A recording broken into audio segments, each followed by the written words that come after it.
45 years. Yeah. That's pretty remarkable. Okay, let's get started. I would like to call to order the school committee meeting of January 15th. Can I have a motion to approve the agenda? moved. Second. Pauline? Hi. Okay. He didn't ask I that was not, part. I know, but I wasn't, you know, Yeah, I so know. fast. The two of The you. committee will now adjourn to public hearing for the Nantucket School Committee presentation and review of the proposed fiscal year 2020 School Committee Education Appropriation. So, I will present a PowerPoint format, take you through all of the pieces. If you have questions as we're going through it, I'm happy to take whatever questions, and if I can't field a question, I'll be happy to put one of the administrators on the spot, and I'm sure that they will be able to answer anything that I cannot. I always begin the budget hearing and budget presentation with a brief summary of the enrollment, and because enrollment drives the budget. And as you, as the school committee knows, because you have an update every month on the enrollment, you've seen it over time. But I have a couple of different ways to look at the enrollment. The first is the summary of the 4 schools, and then the district overall, which this year is 1,686 students. I'd remind you that these are all October 1. This is all October 1 data because that's when we have to submit it to the Department of Education. And so you're comparing all October 1 figures, except for the last column. 2019-20 is a projected. And as I had mentioned to you previously, there's a little bit of science to that and a little bit of art to it and a lot of luck in projecting those numbers. But you can see that there has certainly been some growth at NES going forward, and most of that growth, as Kim enlightened us during her presentation, is in the preschool, which has grown significantly. And then the other school, it used to be, of course, that NES was the largest school in the district by far until the new intermediate school was built. And now the high school has that dubious honor with 539 students and growing.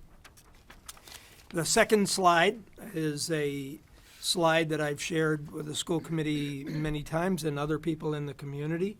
It's a 20-year look at our demographics, showing the not only the enrollment increases if you go from 98, 99 to 18, 19. I think it's interesting in looking at this a lot of different ways. You can look at the bottom line number, or you can look at the graduating class from year to year, which has gone from 69 students to 130 students. That's a pretty drastic increase in those 20 years. The other thing that you can do is look diagonally. If you go from the first grade one year to the second grade, the next year, the third grade, you can follow one particular class. And that's kind of interesting. If you do that, you'll usually see that there's a little jump up, particularly from 8th to 9th grade. And that has typically been the private schools entering the public schools at that juncture. But it's an interesting look at that, at our entire population and the demographics. If you go to the next slide, that is specific to the ELL population.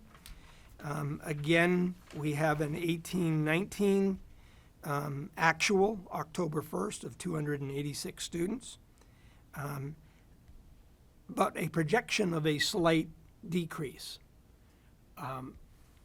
That's hard to say. That's Kelly's projection based on what she is seeing in each of the schools and the number of kids that will not only graduate but flip out of ELL. And so we'll see how close we come to these numbers next October. That does not break down, of course, the ELL population in terms of their English proficiency, which is something that Kelly has shared with you at a previous meeting. Likewise, we have the special education population. These numbers were provided through October 1st by the Department of Education site, but the 1920 projection is based on Michelle's best guess and rolling numbers forward. So that will be interesting, and we'll see how that sorts out, because again, we'll have many new students identified, but we'll have some students exiting as seniors and maybe a few students exiting services. So those are the drivers. Our enrollment are the drivers of the budget process. The next slide shows you the 2019 budget number and the 2020 budget with the projected increase of $1,450,000. Moving on, you see a slide with the operating budget over since 2011-12. It's kind of interesting that while you will see an increase, that budget is, that graph is not the same as the per pupil expenditure. And that is because as enrollment goes down or up, that will affect the per pupil expenditure even more than the budget does. And so I think that per pupil expenditure in 17-18 of $21,917 is a little bit less than it was the previous year. And again, that's because enrollment went up and the divisor changed. I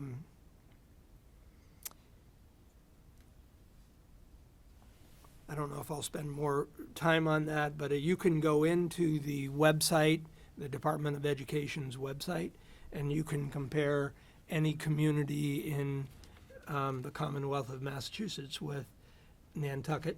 You can look at all of the per pupil expenditures. If you did that, you would see that island schools, such as Nantucket and Martha's Vineyard, both have a pretty high per pupil expenditure, as you might expect.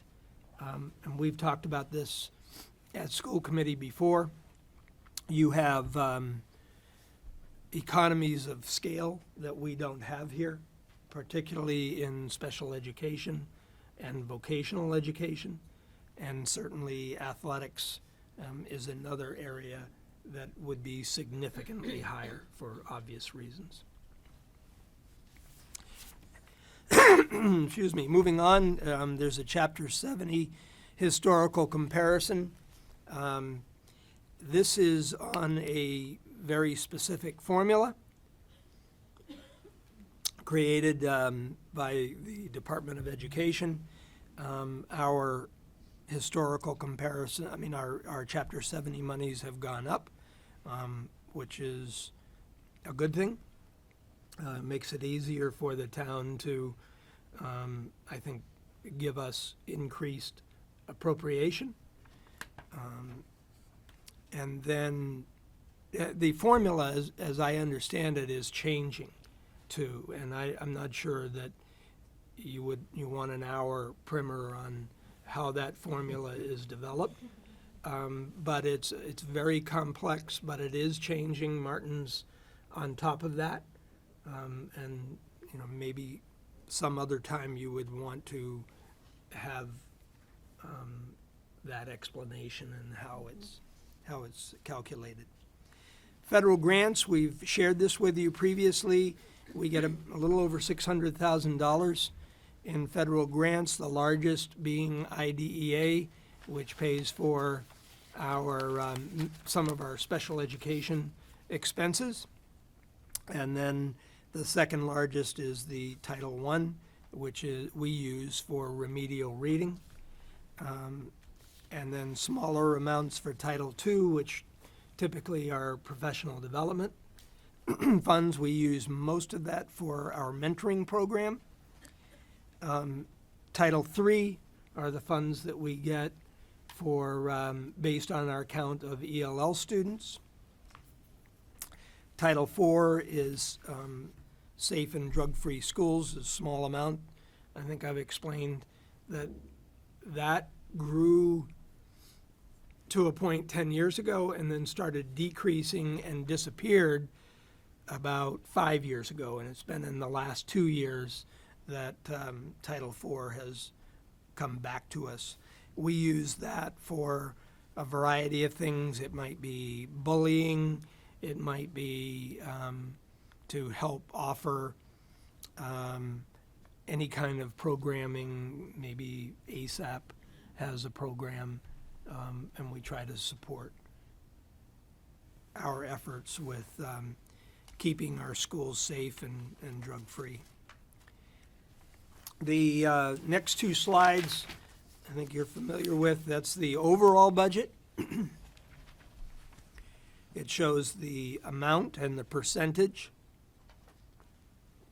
for each school and the various departments.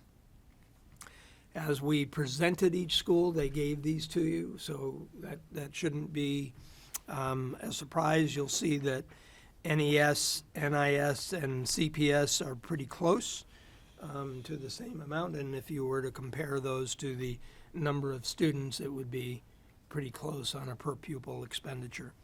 With the high school being a larger percentage, which is not unusual because your high school has vocational costs that the other schools do not have. And then, as we know, payroll makes up 83% of our overall budget, with expenses 17%. I think when we had the individual schools, you were seeing most of the schools being at higher than 90% or 95% in payroll.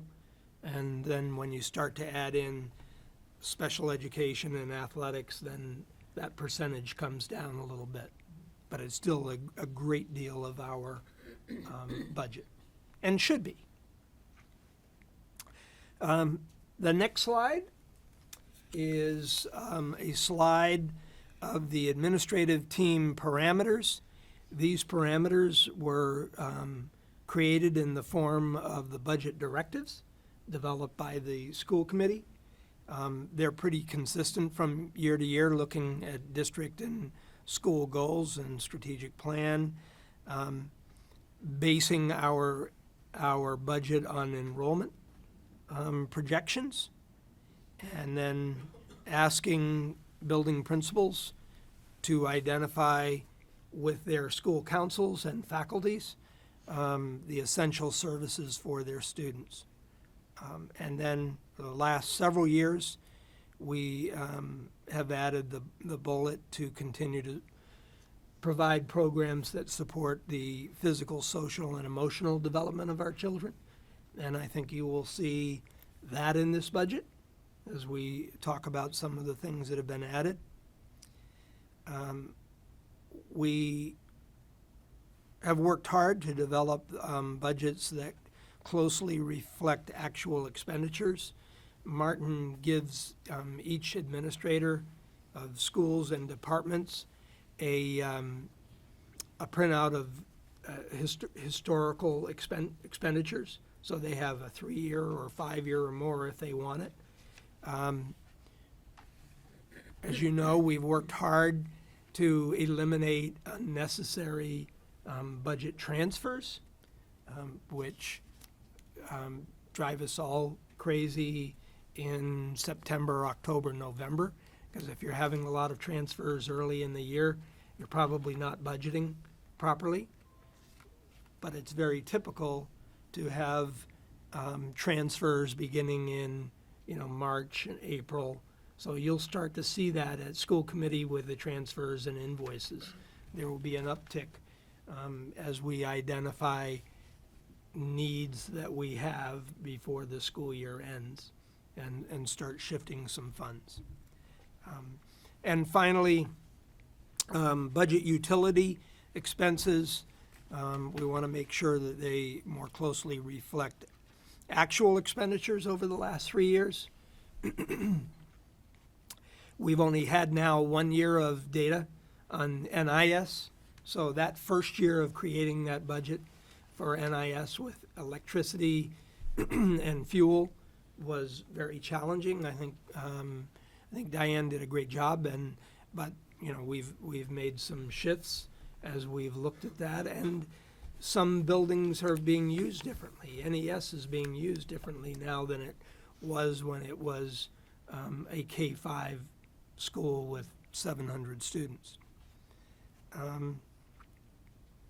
So that brings us to the increases and decreases to this year's budget. I try to keep this pretty simple rather than having the key to proposed changes with all the account numbers and object and org numbers. So we can give you backup to this, and the principals or I can speak to it, or department heads. But pretty simply, at NES, we are adding 2 kindergarten teaching assistants.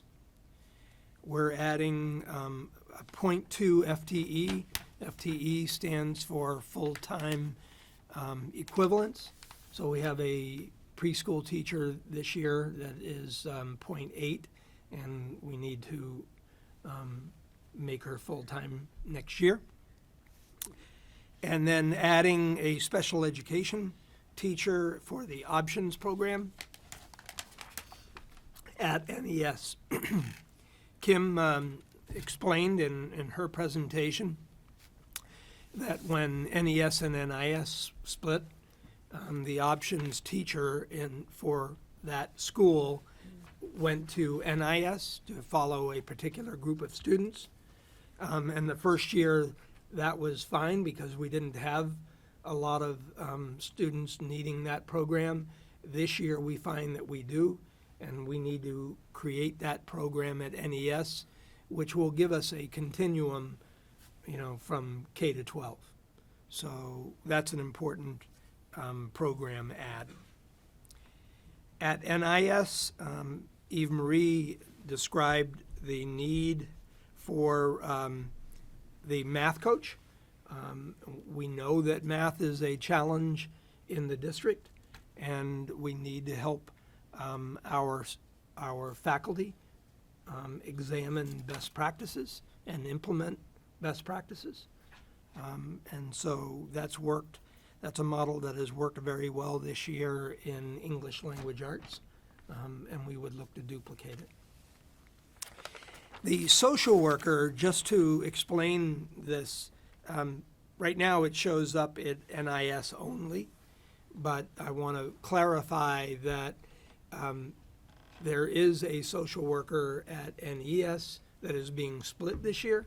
And so by adding a social worker, the expectation is that we will have a full-time social worker at NES and a full-time social worker at NIS. That goes right back to our the parameters and budget directives on social emotional learning, and then the increased mental health challenges that our students are encountering in their lives and bring into the school. So while that shows up under NIS, I just want to make sure that people understand that is an addition for both schools. At CPS, We will also add a social worker. Right now, we have a social worker who is split between the high school and middle school. She has a lot of work, and we need to be able to support her and really support our students. And I think that we have all felt that that's a high priority for that school, and will help the high school as well. Adding a special education teaching assistant, we have a program this year that has some students moving up from the intermediate school to the middle school who will need some additional support in that classroom. Adding a part-time vocational teacher, that's a .4 position. And some of these I'll talk about a little bit more when I get into what's not in this budget, to clarify for anybody who may have some questions. But at this point, that's a .4 position. And then adding a stipend for an assistant to the middle school for athletics. And that's a result of the growing number of programs that we have, the growing number of participants that we have, and the challenges that are inherent, I think, in being an athletic director on an island. Mr. Maury's job is unlike the athletic director on, many towns in America. When you add the travel and not knowing if you're going to be able to get a group back, and are you going to have to set up overnight accommodations for them. And we've joked many times about his need to be a meteorologist and figure those things out. But there's a lot to that, and I think this would be a really a nice addition for the middle school. At NHS, adding a teaching assistant for the ELL program. That would be for the program that we refer to as foundational, those students who are whose English proficiency is just beginning and they need more support in that classroom, or as they're pushed in to regular classrooms. So we look forward to that addition. And then adding a part-time vocational teacher at the high school. I think that will give Dr. Bucky some latitude to figure out where that should go. It may be expanding landscaping, or it could be introducing something new. I know John has spoken with us of, could it be hospitality? Might it be something in the computer science field? But as with all vocational programs here, I think you try to select something that is a natural for island living and island needs. And I think we've done that with culinary and building trades and auto mechanics and landscaping and the nursing program. All of those are significant needs on the island. So I'm sure he will have an eye towards what makes sense. Those are the 4 schools, and then we're still adding, as we go to the next slide, in the special education department, a significant need. I think that all principals, as well as the special services director, noted is a board-certified behavior analyst. It's often referred to as a BCBA. They come in, and sometimes they might help write behavioral plans. They will consult with staff about how best to deal with certain behaviors and support children and support staff. I don't want people to think we haven't had the services of a BCA, but it hasn't been our position. It's been contracted with, various sources. And we'd like to have somebody consistently that we can work with from year in and year out. So in addition to the BCBA, we've increased the transportation line a little bit. Those costs continue to go up, and we need to, we have certain mandates and requirements for transportation of our children with special needs. Under the English Language Learners Program, we're, in addition to the high school TA that I mentioned earlier, we would be adding a bilingual support person who is now 10-month and adding year-round, because there is a growing need for 12-month, whether it's interpretation or translation, but oftentimes it's just keeping up with the burden of state reporting. And we've had a lot added to our plates in the last year with the requirements, and I think that is something that is definitely needed. The additional 10-month person, you instead of interpreter translator, you could put bilingual support there as well, because that person will be doing a number of things, but a key part of that will be special education translation. And how we structure that, I think, is something that Michelle and Kelly and I will talk about and figure out what the best way is. So I don't want anybody to get too caught up with the title. Facilities, we're adding repair and maintenance at NIS. We didn't really put any money in there in the first year of operation. You wouldn't expect that we would with a brand new building, but things will start needing to be tweaked. And so I think that behooves us to add that. Increasing the maintenance contracts by $25,000.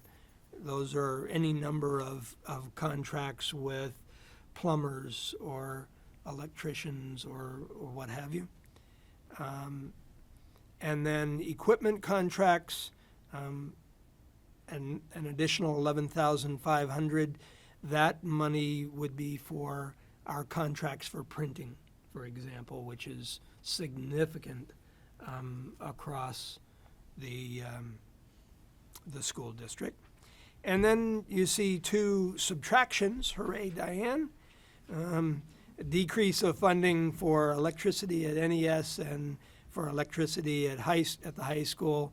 I'm a little tongue-in-cheek there, but there are things, we should be looking at those opportunities where over 3 years or 5 years, we've consistently been underspending the budget. And so she identified those two areas. That, heating and electricity are always subject to the weather, however. So each year we try to tweak that. In technology, we're looking at increasing the technician at the high school from a 10-month position to a 12-month position. In Jen's presentation, she explained that, and I think all of us have talked about the fact that school doesn't end in the summer anymore. We are educating a lot of students who need support for the technology that they're using. Some of them are in special education programs. Some of them are in regular education. Some are in ELL. And then, of course, we have a broad number of offerings in the community school. So that's important. And then some funding for overtime, some of the professional services, and then a small increase in the funding for software, and then the central office data and registration. Our hope An expectation is to create a central registrar. And I think this is something, an idea whose time has come. And with any luck, we'll be able to pull that off as soon as April. So that is, those are the additions. If you do the math, that will total up to $1,450,000.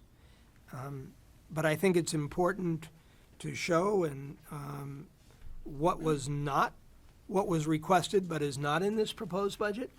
We've talked about it as a school committee, and one of the challenges is that, you know, we have finite dollars and we have to make some tough decisions. There are valid arguments for everything that I'm going to go over here, and I realize that. I think we all realize that across this table. But those are the challenges that we have to hit that appropriation. As we discussed in the last meeting, there are opportunities to add that come about. And if we have those opportunities, either through retirements of more senior staff or other opportunities that may come our way from the town of Nantucket coffers, I think we will have a conversation about what among those is the highest priority. And it's hard. It's going to be very hard. So in looking at what is not in the proposed budget, the first thing is the 2 kindergarten teaching assistants. I'll just point out that we did put 2 in. We didn't put 4 in. We didn't add the increase of Spanish from 0.4 to 0.6 at NIS. We didn't add a full-time vocational tech integration at CPS, and so those dollars represent 0.6, where we have budgeted for 0.4. Full-time vocational teacher at the high school, likewise, that's a 0.6. Adding a special ed administrative assistant from 0.5 to 1.0. That is something that we had hoped. Increase special education residential tuition line by $25,000. We didn't do that, as I have explained, because we have the stabilization fund if we should need to go to that now. And so we have a source. Adding the SEI coach for ELL, another thing that we would love to have and did not make the recommendations that I've presented to you. Additional funding for technology hardware. As Jen explained, that's something that she had hoped to institutionalize in the budget. That said, I'm confident that we can provide many of the things that she is anticipating needing in that budget. Adding another nighttime custodian to NIS. Additional funding for an electrician position for facilities. And then finally, increased funding for central system and maintenance contracts. So certainly, not everything was remained unscathed as we went forward. I do feel that there's a lot to be thankful for in what we are passing in this budget, and we'll welcome comments, or you will, at some point. Then I have a couple of slides that to try to help the school committee and the community understand a couple of areas that sometimes aren't intuitive. And the first, and I'm going to stand up while you're staying there, just so that I can point to the screen. This is the community schools budget, and when I arrived in 2010, we had just brought the budget down to $235,000. Please note it had really it had been up quite a bit, and over years, and probably the recession started to decrease. And then in the past 5 years, it has increased from 235 to 350, 465, back to 450 and 500,000. But I want to explain that, and the appropriation is in red. This bump from 235,000 to 350,000, you have to understand that in that year, the community school went from not providing health insurance for through the town, but incorporating it into the school's budget.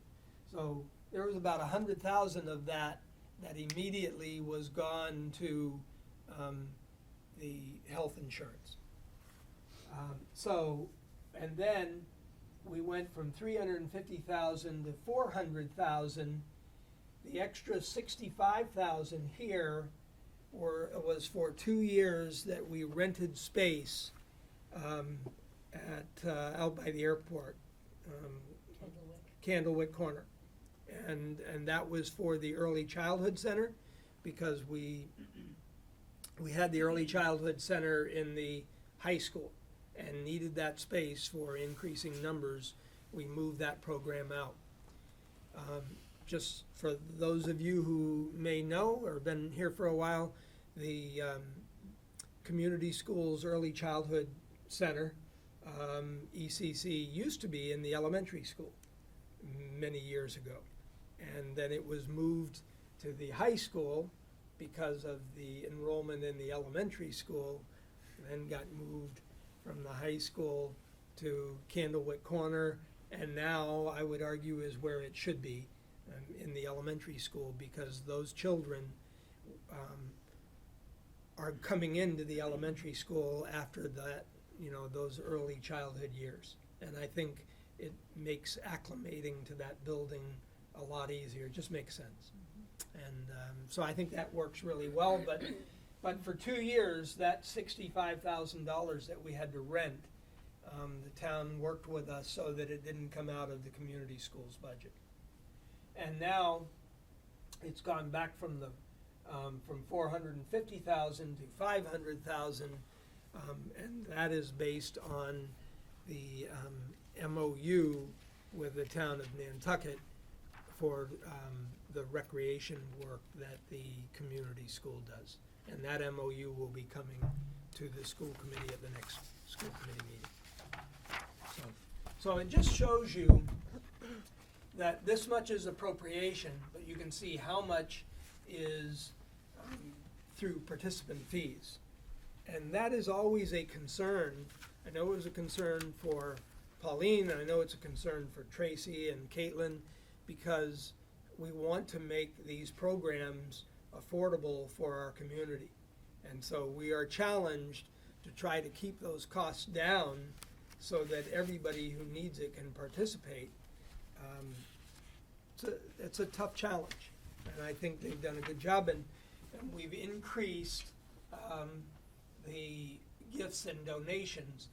I do want to point out, though, that there have always been gifts and donations. We didn't start tracking them as well until recent years, but they work very hard. There's a CEC grant, there are grants to the Community Foundation and the Golf Club, and other donations, and every cent is important for the community school, and Tracy's done a great job with that. Mike, appropriation means paid directly by the town, right? So it's not part of the regular school budget. comes from the town. They've blended that in years past, but it is separate. Yep. Yep. Okay. See how much longer my voice can hold out. This is special education residential tuition. This is really an interesting graph to me. When I arrived in 2010-11, we had an appropriation of $478,000. Our circuit breaker was under 200, and so what that meant is to meet the almost $1 million in obligations for the residential tuitions that we had to come up with $340,000 at the end of that year out of the operating budget. Now that means that we had to take that money because this is a required expenditure. We had to take that money from other things that it might have gone to. And I liken it to robbing from Peter to pay Paul, because it's tough. Those are funds that could have been used in each of the schools for a variety of things. So the first thing that we did was upped our appropriation for that coming year because we wanted to get rid of the green of the budget differential, and we had a slight increase in circuit breaker, which is not based on the current year. It's based on I think 2 years prior, so year and a half.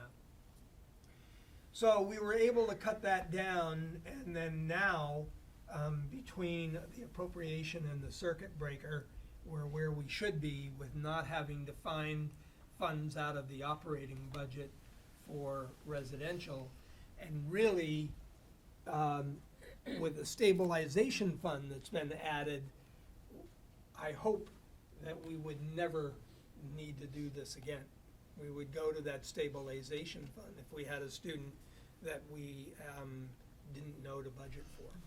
So we're a lot healthier there. Michelle did put in an increase, a slight increase, but again, we didn't fund that because of the stabilization fund. But that's something. I think the other thing that is interesting to see in this graph is that we have decreased the out-of-district residential tuitions, and we've done that for 2 reasons. First of all, we want to do everything that we can to develop programs in-house to serve our children on Nantucket and wherever we can. So we've added a lot of programs over the past few years to try to keep students here, and sometimes bring students back even to the high school. We've brought students back in, a junior year or senior year sometimes, depending on what their needs are. So I think, the department, special ed department has done a great job, and it's probably truer budgeting than we have had. The next slide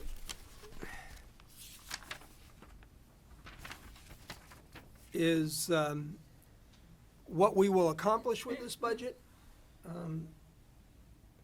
People might think of some other things, but certainly we're trying always to maintain or decrease the class sizes.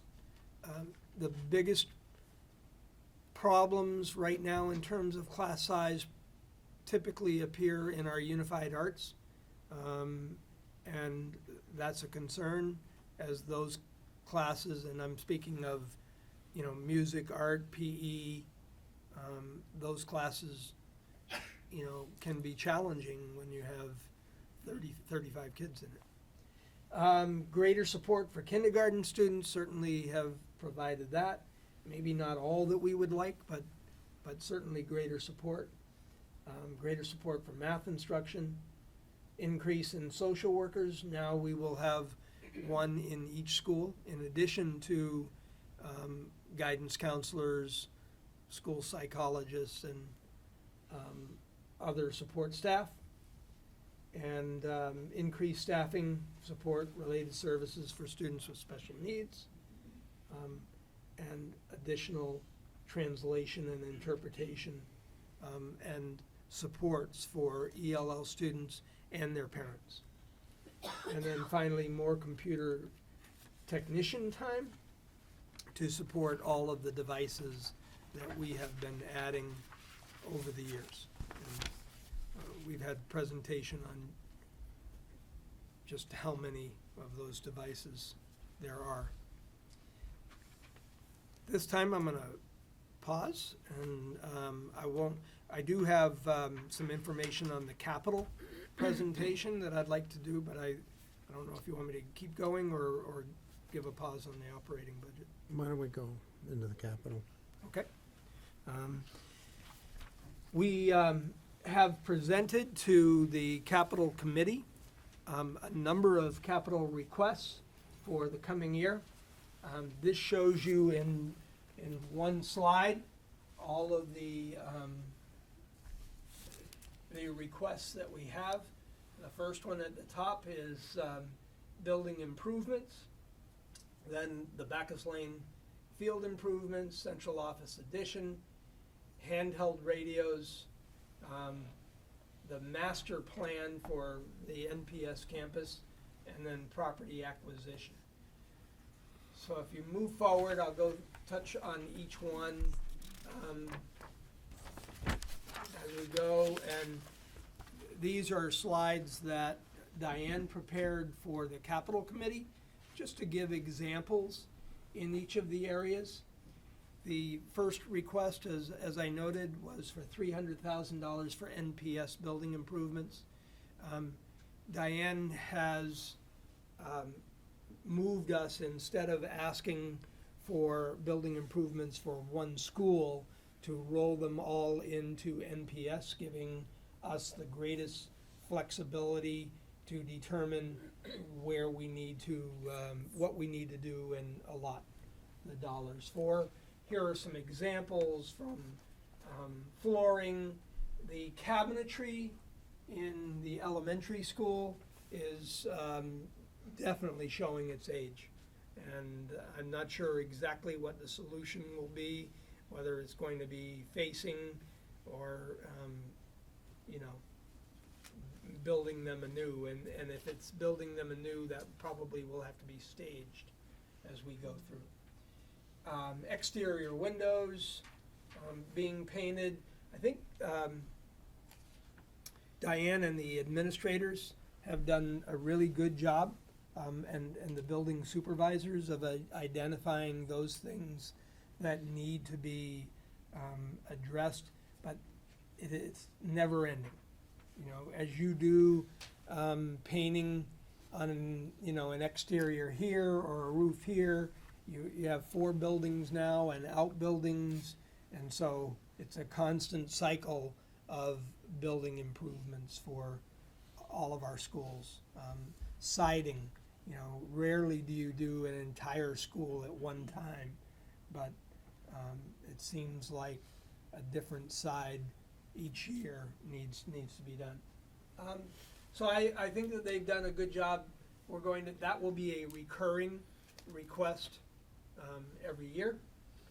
The next is $500,000 for phase 3 of our Bacchus Lane playing fields and playground project. And you might ask, yes, Mr. Gozer, what's happened with the playground on Bacchus Field? And I would ask the same question of the land bank and the land court in Boston. This has been a 4-year frustrating saga that I would say somebody told me 20 years ago on Nantucket it would have been done with a handshake. And so you can tell a little frustration here because we'd like to get those kids into a playground. We hope in the next week it will come out of land court, and we already are putting out a bid for the clearing and grubbing, and we're going to start with the playground piece. So with any luck, the clearing and grubbing will be done, it has to be done before April, Diane? 15th. April Has to be 15th. Started before April 15th. Right. The bid went out today. It's due February 7th. I spoke with the interboards.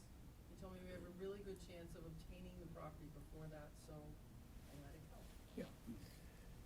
So we'll be able to move forward and get that done. I want to thank the both the NES and NIS staff for being patient as can be with that, and they've used sometimes the NES playground and sometimes the NIS fields. I mean, they do have spaces to play, but we're looking forward to finishing that project. And we have monies to do the clearing and grubbing and start to develop this piece. And then this money will help us develop the baseball field over there as well.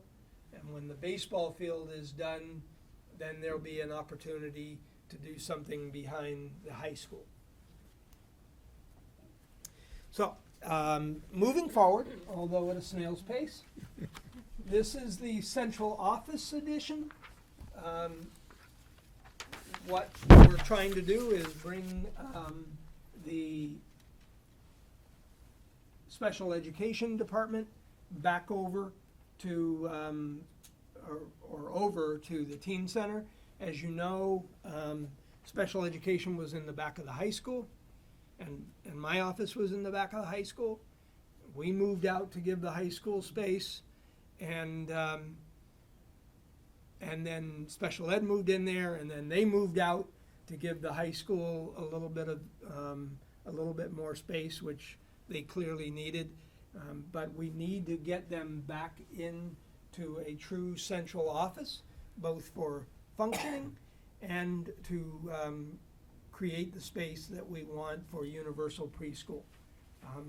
If we can get this done and the design plans are finished or almost finished, and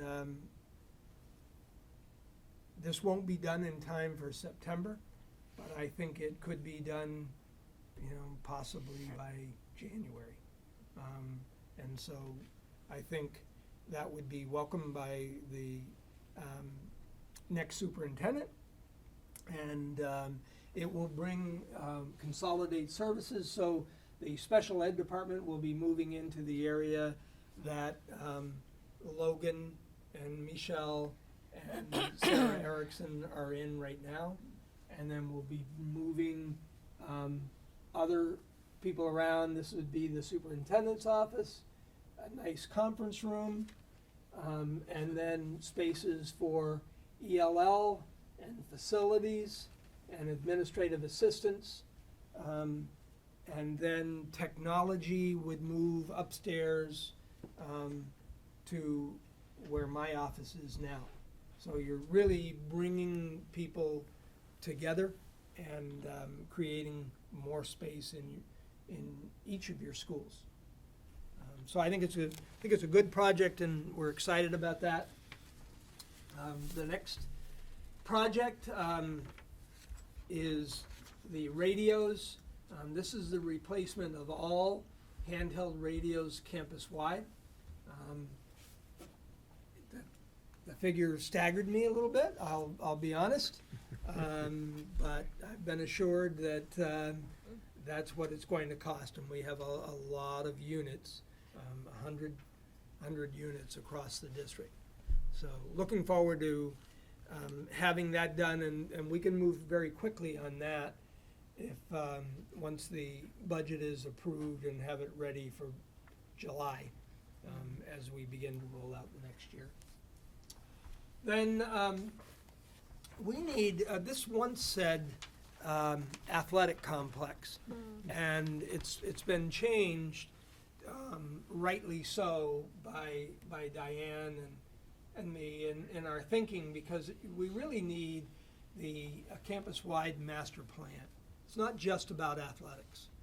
And as I have mentioned before, someday this district's going to need to build another school. And so, in thinking of that, if you want to maintain our campus, and we're very fortunate, okay, a lot of communities don't have, the campus that we have. That we're really much more like a college campus in many respects, and I love it for our community. But if we want to build a new school, we need to be thinking about that now before we build new athletic fields. Because you wouldn't want to say, okay, we're going to put a new athletic field here in the valley where the teams play soccer, put a new turf field, and then say, oops, 5 years later or 3 years later, that's where the new school is going to go. Likewise, it may go here, where this is. So don't get in love with any of the fields that you see, because there's a lot of discussion that needs to take place.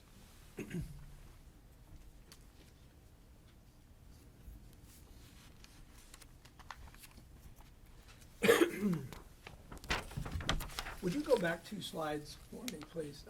Actually, forward 1. Thank you, Jen. The next slide talks about funds for the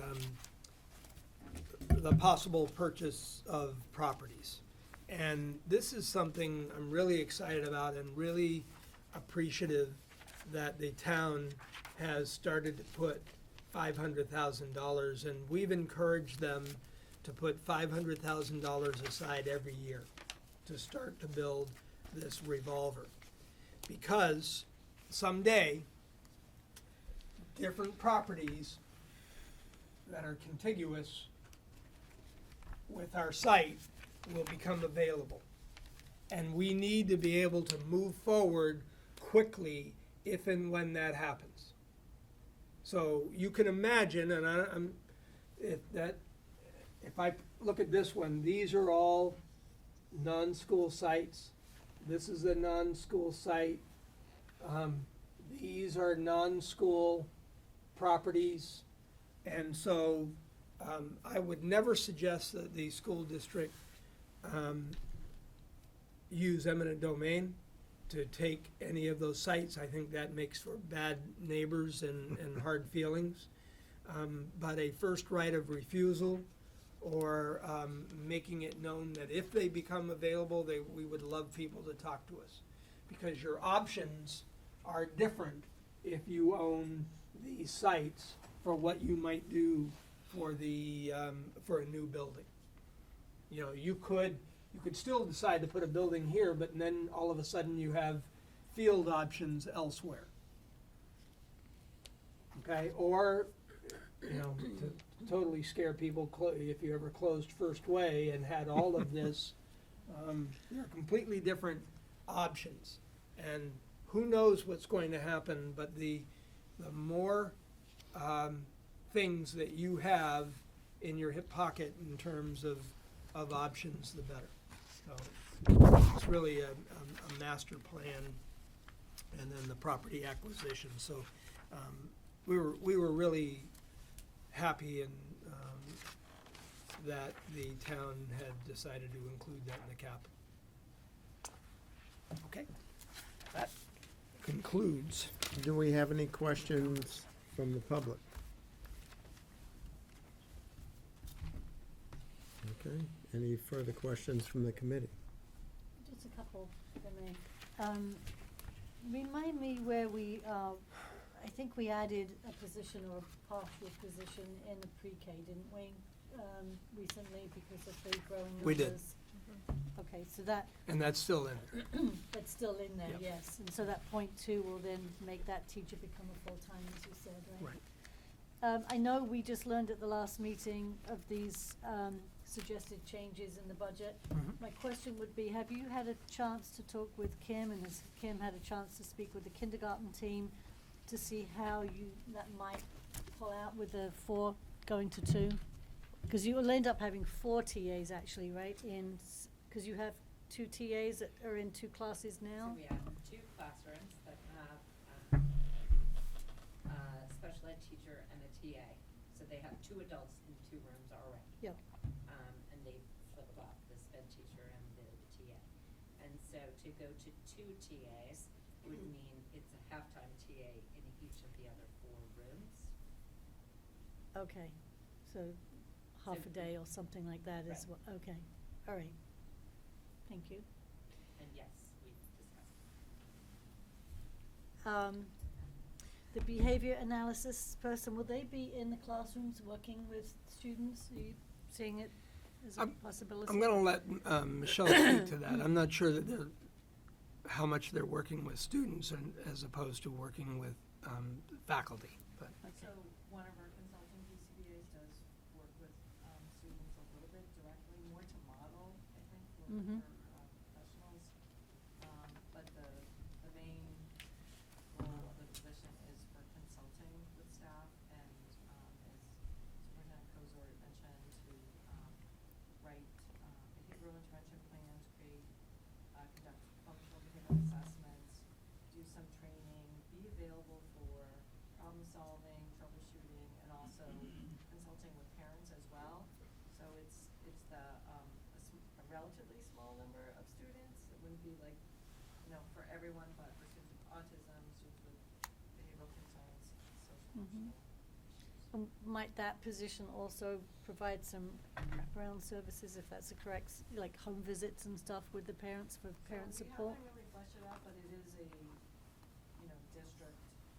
district position, so it isn't, beyond. So you've got the like school day. flexibility. It would have to be a salary, like a teacher kind of Yeah. hours, but we haven't really looked at that. Yeah, yet. I was just Yeah. curious, just Yeah. because I know that our behavior concerns have grown. Right. So I was just wondering what that vision was for that position. I think, just to add, I think we have more options if it is our person than if we are contracting that service. So, you could do flexible scheduling of, so there are a lot of options for us, if we can find the person. A lot of these positions are predicated on finding qualified, and not just qualified, but really good people. You've heard it from Eve Marie and Michelle, you need good people in that BCBA and in the coaching positions, or it doesn't make sense to just fill it. So that will be the challenge as we go out there.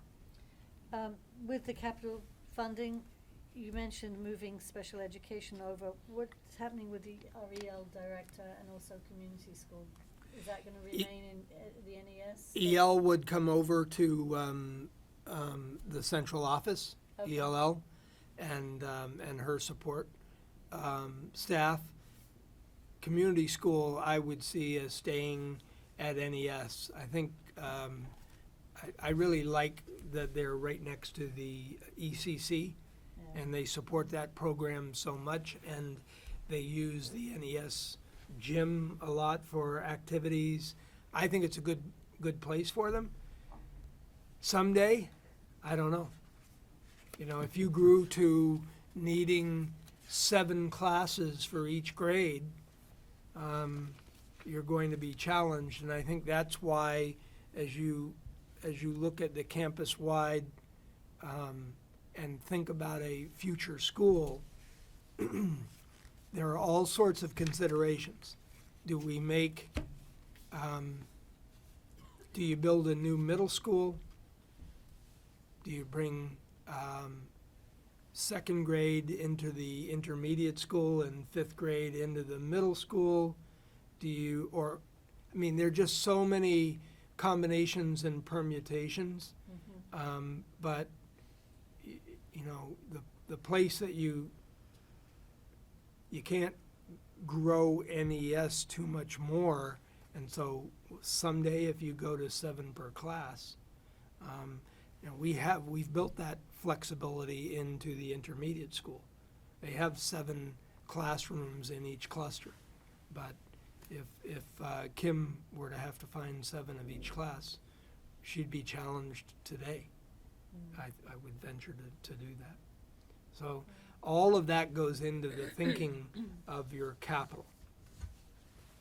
Yeah, and just lastly, and I think it was good that Steve brought it up, I think it's always helpful and useful to remind the community that the community school budget appropriation is separate from the school budget. Yeah.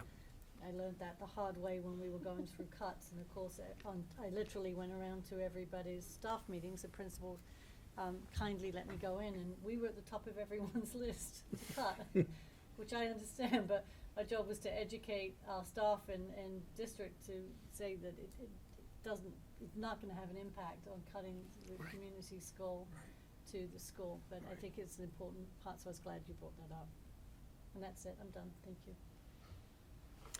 So I just have a quick question. I know that this was something that was requested but not proposed. Can you just, for myself and for the community, remind me what the SEI coach is for the ELL program?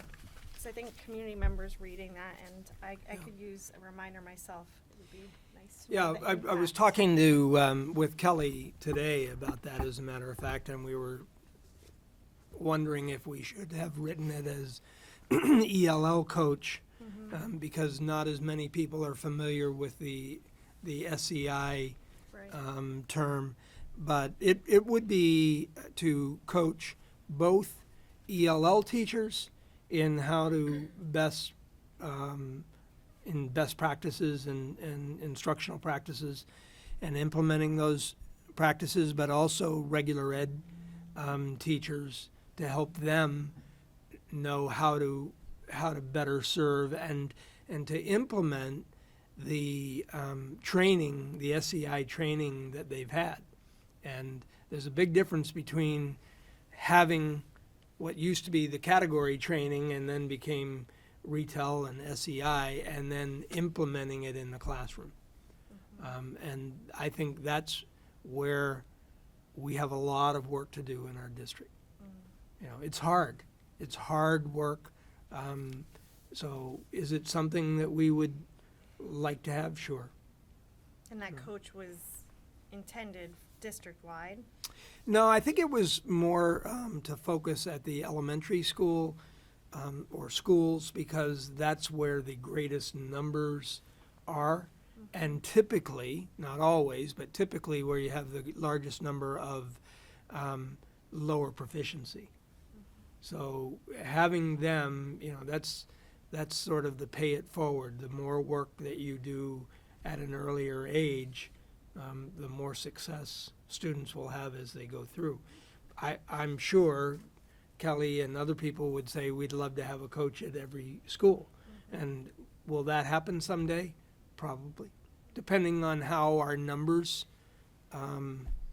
whether they continue to grow or level off. But, you know, I think it's not unusual. The coaching model is not unusual, whether it's in English language arts, mathematics, ELL, special education. They're, you know, so you need people who can help faculty improve their skills and their understanding and their knowledge and their skills. Thank you. I'm good, thanks. Okay. Motion to adjourn? All in favor? Okay, Chair. All in favor? Good. A little different. Thank you. Thank you. I didn't think